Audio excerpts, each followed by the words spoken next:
वाला दीदारगंज का है, पत्नी को रखता है आर.के. नगर में किराए पे।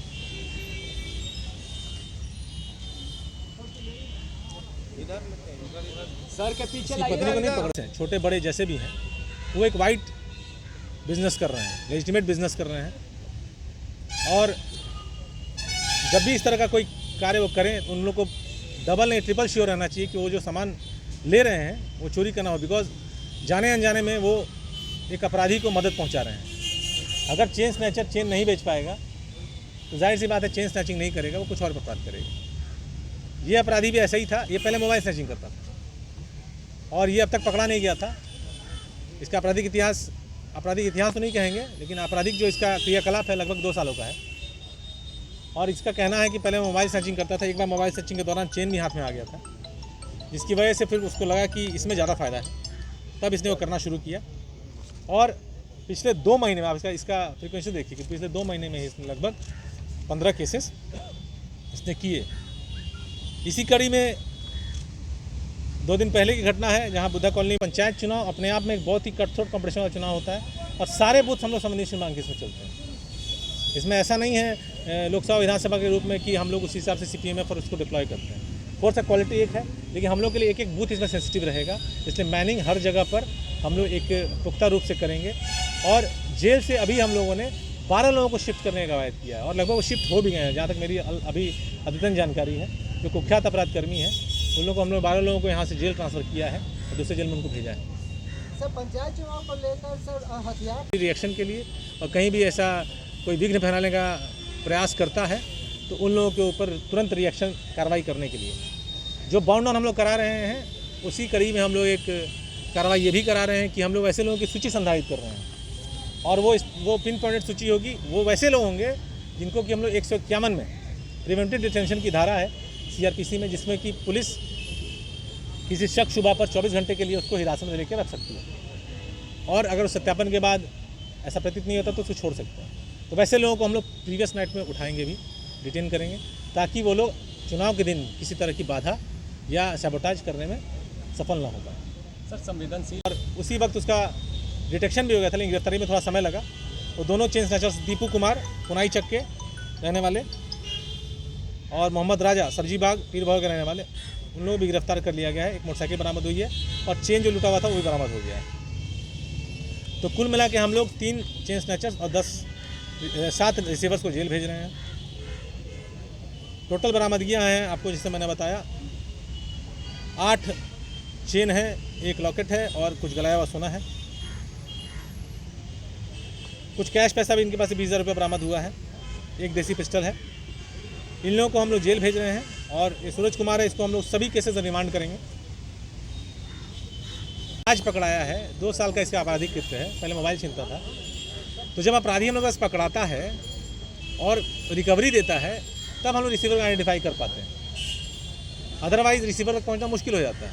और ये जो आपके स्नैचिंग वाले प्रोसीड्स होते हैं ये कन्वर्टिबल होते हैं, जैसे मोबाइल रिकवरी करना आसान हो जाता है, लेकिन अब इसको गला देगा, स्वरूप बदल देगा तो रिकवरी नहीं हो पाती है। लेकिन किसके पास है? सूरज के पास? हाँ उसी के पास है। सर एक बात है, आप इतने बड़े मात्रा में अपराधी लगातार पकड़ रहे हैं, 2 प्रेस कॉन्फ्रेंस के फांसी का, लेकिन आपके पकड़ने के बाद जिस थाने का है उस थाने की चार्जशीट डायरी ऐसा कुछ भेजने के बिना इसका फायदा उठा के नारे से नहीं ऐसा नहीं। जितने प्रोफेशनल केसेस होते हैं, देखिए प्रक्रिया है, हर कांड में एक स्टिपुलेटेड टाइम लिमिट है। किन्हीं धाराओं में 60 दिन के अंदर चार्जशीट जमा करना है, किन्हीं धाराओं में 90 दिन के अंदर करना है। इसके लिए पूरा व्यवस्था है, मैकेनिज्म है। और जब भी कोई ऐसा अगर जो फेलियर हो जाता है तो उसकी रिपोर्ट आती है, कोर्ट बेल देने वक्त हम लोग को ये सूचित करता है कि इनमें चार्जशीट टाइमली नहीं हुई थी। वैसे बहुत सारे लोगों पर कार्रवाई होती है, लगातार कार्रवाई होती है। मुझे लगता है आज भी मैं पुलिस लाइन गया था तो एक व्यक्ति जिसने 170 का लाभ दे दिया था, इसकी वजह से अब अनजाने में दिया जाने मुख्य प्रोसीडिंग खुलती है, उसको सज़ा मिलती है, उसके करियर पर उसको दबा लगता है, उसके प्रॉब्लम्स होते हैं। तो ऐसा नहीं, और तब जब इस तरह से उद्भेदन होता है तो ऐसे केसेस को तो प्रायोरिटी भी देखते हैं। CTS पे सेंट्रल ने इसमें काफ़ी मेहनत किया है और इसका कन्फेशनल भी हम लोगों ने बनवाया है। तो हम लोग इसको देखेंगे कि हर केस में रिमांड हो और फिर उसमें चार्जशीट हो।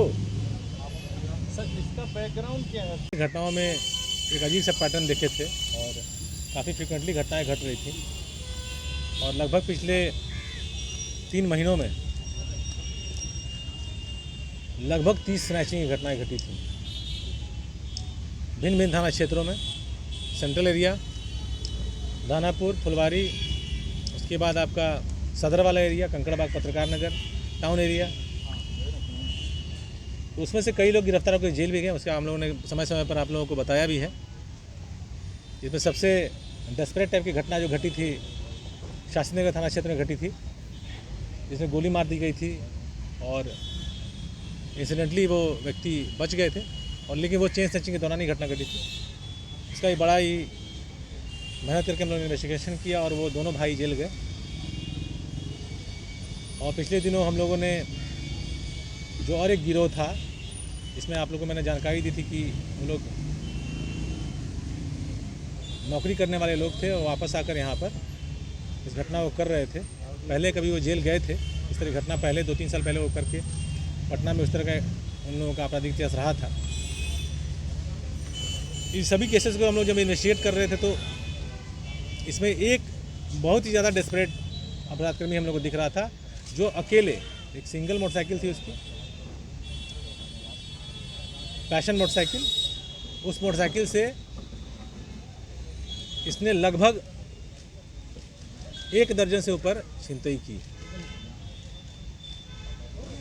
और अक्रॉस द सिटी, पत्रकार नगर से लेकर राजीव नगर तक जहां मौका मिलता था ये करता था। 2-3 दिन का गैप लेके फिर निकलता था, करता था। इसी गिरफ्तारी में काफ़ी मेहनत लगा, इसके ऊपर हम लोग लगभग 30 दिन काम किए और फाइनली ये गिरफ्तार हुआ। इसका नाम है सूरज कुमार।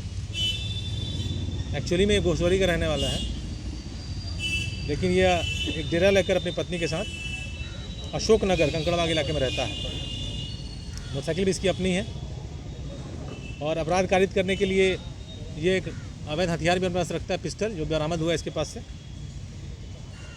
हालांकि इसका इस्तेमाल बहुत कम जगहों पर इसने किया है, जहाँ ज़रूरत पड़ी वहाँ इस्तेमाल किया है।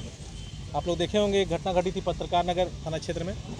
अपार्टमेंट में एक व्यक्ति अपने पार्किंग में बैठे हुए थे और उस पार्किंग में घुसकर इसने स्नैचिंग की। इस लेवल का डेस्परेट है और टाइमिंग भी इसका फिक्स नहीं था। बहुत सारी घटनाएं इसने शाम में की हैं, बहुत सारी घटनाएं इसने दिन में की हैं, लेकिन इसी गिरफ्तारी से हम लोग को इसमें काफ़ी रोक लगाने में हम लोग को मदद। और फर्स्ट फेज़ में हम लोग के यहाँ नहीं है, उसके बाद से बाकी 10 फेजेज़ में हम लोग के यहाँ चुनाव होगा और ब्लॉक वाइज सूची भी निर्धारित हो गई है। हमने और डीएम साहब ने हम लोगों ने मिलकर एक बैठक भी कर ली है सभी लोगों के साथ और इसकी तैयारी हम लोगों ने प्रारंभ कर दी है। और सभी एसडीओ, डीएसपीज, बीडीओ, सीईओज और एसएचओज को निर्देश दिया गया है कि हम लोग हर पंचायत में मिनिमम 10 लोगों को हम लोग बाउंड डाउन कराएंगे, उनकी कार्यकलाप को देखते हुए किस तरीके से वो लोग चुनाव को प्रभावित कर सकते हैं। और बाउंड डाउन 107 से अगला स्टेप होता है, सिर्फ 107 से इस चुनाव में कार्य संभव नहीं हो पाता है और हैवी पेनल्टी के रूप में बाउंड डाउन कराएंगे। अगर कि उनके द्वारा ब्रीच ऑफ पीस किया जाता है तो बाद में उनके खिलाफ कार्रवाई की जा सके और उनकी बाउंड की पैसा को जब्त किया जा सके। ये हम लोगों ने एक रणनीति बनाई है। दूसरा है कि एक अभियान हम लोग चलाएंगे अब, खास करके वैसे केसेस जिससे कि चुनावी क्रियाकलाप पर असर पड़ने की संभावना होती है, खास करके वो हत्या होता है, 307 होता है, मार झगड़ा केसेस जो होंगे 300, जिसमें कि आपके गांव में 2 पक्षों में मारपीट हो जाती है, या SC/ST एक्ट के केस है उन क्षेत्रों में, इसको हम लोग प्रायोरिटी पे लेके इस सब केसों को गिरफ्तारी कराएंगे ताकि ऐसी प्रवृत्ति से लोग बचें और इस तरह के मार झगड़ा में इन्वॉल्व ना हो अगले 1 माह तक। ये बेसिकली ये राइड चलेगा उन्हीं क्षेत्रों में जहाँ पे चुनाव होने वाला है। और इसके अलावा हम लोग उन क्षेत्रों में शराबबंदी के खिलाफ अभियान में भी अब तीव्रता लाएंगे, खास करके जो चुलाई वाले शराब की सूचना मिलती है और इंग्लिश शराब का जो स्मगलिंग होता है उसके ऊपर हम लोग कार्रवाई करेंगे। और इसके अलावा हम लोग एक रिव्यू तैयार कर रहे हैं और हम लोग प्रत्येक फेज़ के थानों में जाकर एक बैठक होगी सभी BDOs के साथ, CEOs के साथ, SHOs के साथ, और इसका रिव्यू होगा कि 24 तारीख से जब से ये नोटिफिकेशन हुआ है तब से कितने लोगों के ऊपर बाउंड डाउन हो गया, कितना हथियार जमा करा लिया गया, कितना गिरफ्तारी हुआ इन हेड्स में। तो एक ओवरऑल माहौल निर्माण की बात है और प्रत्येक फेज़ के लिए हम लोग अलग अलग तिथि में जाएंगे। एक बार में मीटिंग नहीं होगी, तो अब 10 बार मीटिंग क्षेत्रों में होगी और बेसिकली रिव्यू मीटिंग होगी। जहाँ तक डिप्लॉयमेंट की बात है तो डिप्लॉयमेंट का एक स्टिपुलेटेड गाइडलाइन है, इलेक्शन कमीशन का क्लियर कट मानक है, उसके आधार पर हम लोग सभी बूथ पे बिल्डिंग्स पे डिप्लॉयमेंट करते हैं। और इसमें सेंट्रल फोर्सेस नहीं आते हैं, हम लोग को डिस्ट्रिक्ट फोर्स और बीएमपी और होमगार्ड से हम लोग उसका क्रियान्वयन कराते हैं। अब पर्याप्त मात्रा में हम लोग बल देंगे। पटना जिला का बल पटना जिला में ही रहेगा, कहीं बाहर नहीं जाएगा, क्योंकि यहाँ पे 10 फीसद में चुनाव है। उसके अतिरिक्त हम लोग जो सेक्टर बनाएंगे, इसमें सेक्टर में थाना प्रभारी स्तर के पदाधिकारी रहेंगे। सेक्टर का बहुत इंपॉर्टेंट रोल हो जाता है और इसमें कोई सब इंस्पेक्टर नहीं रहेगा। जो सब इंस्पेक्टर रहेगा वो थाना मैन करने वाला एक व्यक्ति हो, क्योंकि सेक्टर की बहुत गंभीर भूमिका इसमें है।